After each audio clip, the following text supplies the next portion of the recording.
আসসালামু আলাইকুম রহমতুল্লাহি ওয়া বারাকাতুহু।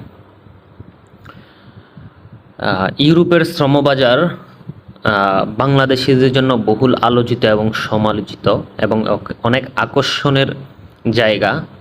বলকান ইউরোপের মুসলিম দেশ, প্রাকৃতিক সৌন্দর্যমণ্ডিত দেশ। কথা বলতেছি বলকান ইউরোপের আলবেনিয়া শ্রমবাজার নিয়ে। ব্যক্তিগতভাবে আমার ইনবক্সে অনেকেই বিশেষ করে 2-3টা প্রশ্ন খুব বেশি করে থাকেন যে ভাই, আলবেনিয়া বর্তমানে আমরা ভিসা পেয়েছি কিন্তু ম্যান পাওয়ার হয়েছে, আমরা ভিসা পেয়েছি কিন্তু আমরা অ্যাপ্লাই করতে পারতেছি না, অথবা আমরা কি অ্যাপ্লাই করতে আদৌ পারবো। আবার অনেকেই বলতেছেন যে আলবেনিয়া এয়ারপোর্ট থেকে সবাইকে ফেরত পাঠাচ্ছে বৈধ ভিসা থাকা সত্ত্বেও। এই 2টা জিনিস নিয়ে আজকে আমি একটু ইন ডিটেলসে কথা বলার চেষ্টা করব। তো আমি প্রথমেই একটু আলোচনা করব যে যারা বর্তমানে ভিসা পেয়েছেন কিন্তু অ্যাপ্লাই করতে পারতেছেন না, আপনারা কি আদৌ অ্যাপ্লাই করতে পারবেন? এটার রিপ্লাই হয় এমন আমার কাছে যে বর্তমানে আদৌ আপনারা যারা ভিসা পেয়েছেন, ভিসাগুলো কি ভেরিফাই করছেন? আদৌ কি ভিসাগুলো অরিজিনাল নাকি ভিসাগুলা ফেক? বর্তমানে আমার কাছে বা আমাদের কাছে যতদূর তথ্য এবং আপডেট আছে, 2023 সালের নভেম্বরের পর থেকে স্টিল নাও এখন পর্যন্ত আলবেনিয়া বাংলাদেশিদের জন্য কোনো ধরনের ওয়ার্ক ভিসা ইস্যু করা শুরু করেনি। যদি তারা ইস্যু করা নাই শুরু করে, তাহলে আপনার ভিসাটা কিভাবে পেয়েছেন? যদি আপনি ভিসা সত্যি পেয়ে থাকেন, আপনি ভেরিফাই করে থাকেন, ভিসাটা অরিজিনাল হয়, তাহলে আপনি অ্যাপ্লাই করার সক্ষমতা আছে বা অ্যাপ্লাই করতে পারবেন।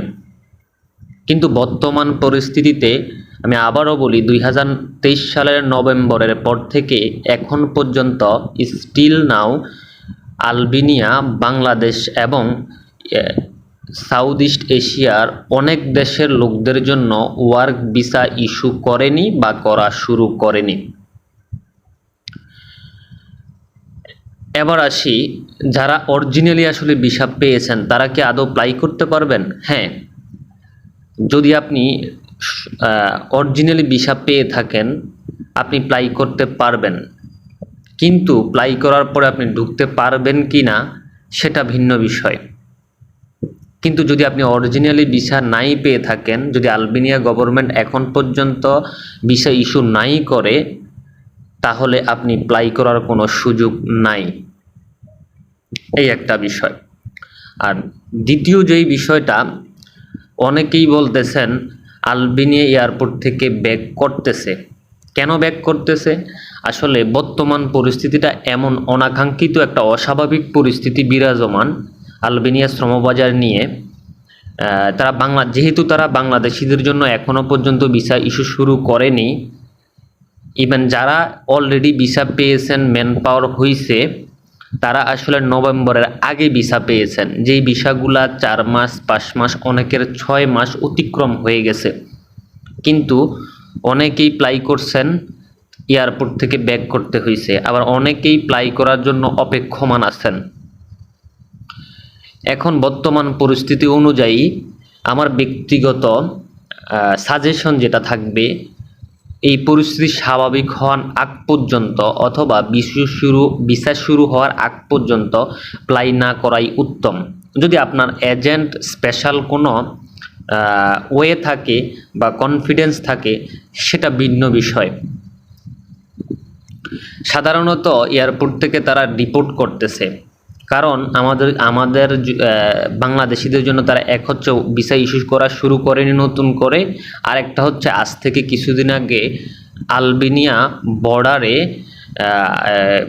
হিউম্যান ট্রাফিকিং একটা গ্রুপ আটক হয়েছে। ওই গ্রুপটা আটক হওয়ার পরে এখানে বাংলাদেশিদেরকে নিয়ে একটা নেগেটিভ ধারণা সৃষ্টি হয়েছে। তারা আমাদের নিয়ে একটা নেগেটিভ ধারণা পোষণ করে আছে। হয়তো আল্লাহ চাইতো টুডে টুমোরো এই জিনিসটা স্বাভাবিক হয়ে যাবে। যদি স্বাভাবিক হয়, তারা নতুন করে আবার ভিসা ইস্যু শুরু করে, ততক্ষণ পর্যন্ত যারা অলরেডি অরিজিনাল ভিসা পেয়েছেন, ততক্ষণ পর্যন্ত যদি আপনার ভিসার মেয়াদ থাকে তাহলে অবশ্যই আপনি অ্যাপ্লাই করতে পারবেন। কিন্তু যারা বর্তমানে ভিসা পেয়েছেন তারা যদি চিন্তা করেন আসলে আপনার ভিসাটা অরিজিনাল, আমি সাজেস্ট করব আপনারা ভিসাটা ভালোভাবে ভেরিফাই করেন। প্রত্যেকটা স্টেপ কিভাবে ভেরিফাই করে একটা ভিসা কিভাবে অরিজিনাল হয়। কারণ ইউরোপের মধ্যে, বলকান ইউরোপের মধ্যে সবচেয়ে smart visa policy, smart visa system follow করে আলবেনিয়া। আপনি চাইলেই একটা ভিসা তাদের সিস্টেম ফলো করে আপনি ভেরিফাই করতে পারবেন। কিন্তু বর্তমানে যারা ভিসা পাচ্ছেন সবগুলা ভিসাই আসলে ফেক। এখনো পর্যন্ত আমি আবারও বলছি 2023 সালের নভেম্বরের পর থেকে কেউ যারা ভিসা পেয়েছেন সবগুলো ভিসাই ফেক। আমি ব্যক্তিগতভাবেও অনেক ভিসা দেখছি, অনেক ভিসা ভেরিফাই করছি, সবগুলো ভিসাই ফেক।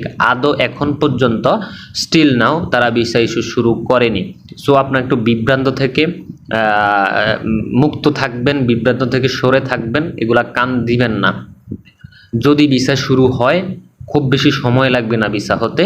যদি ভিসা শুরু হয়, যারা অলরেডি ভিসা পেয়েছেন, ম্যান পাওয়ার হয়েছে, অরিজিনালি ভিসা পেয়েছেন, তখন পর্যন্ত আপনার ভিসা যদি মেয়াদ থাকে আপনি ফ্লাই করতে পারবেন। কিন্তু বর্তমানে পরিস্থিতি খুবই অস্বাভাবিক। সো এই পরিস্থিতিতে আপনার ফ্লাই করা আসলে উত্তম সময় বলে আমার মনে হচ্ছে না ব্যক্তিগতভাবে। তো সবাই ভালো থাকবেন, আশা করি আপনারা এই দুইটা জিনিস ক্লিয়ার হবেন। ধন্যবাদ সবাইকে।